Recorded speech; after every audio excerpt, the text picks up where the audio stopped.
I'm Jay Cleveland Payne, and this is 2-Minute Business Wisdom. I hope this week's message is one that you can personally use.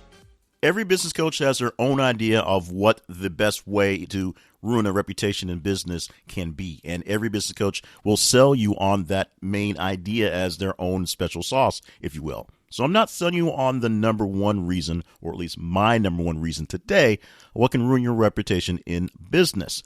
But something that is pretty much universal as a close second for all, or at least something that's always thought about for people, is to ruin your reputation by being bad at the interview process and angering the person who's interviewing for the job, whether the job is something like a line cook or a CFO. The worst way to really endanger yourself in the business world is to just be bad at interviewing. And since this podcast is normally along the lines of helping out people running a business or starting off a business, it is keen to know that it is part of your job to at least not give the person the chance to anger you in the process of trying to hire them.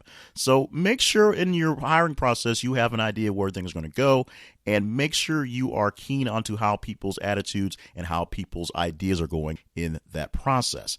Don't let being lazy and unprepared in that process allow the wrong people into your intaking process and allow them to use you as an excuse to their bad reputations. That was this week's 2-Minute Business Wisdom. These are way too many calls to action. Visit businessquestionsansweredhere.com to find more information about the 2-Minute Business Wisdom podcast or the Business Questions Answered Here podcast.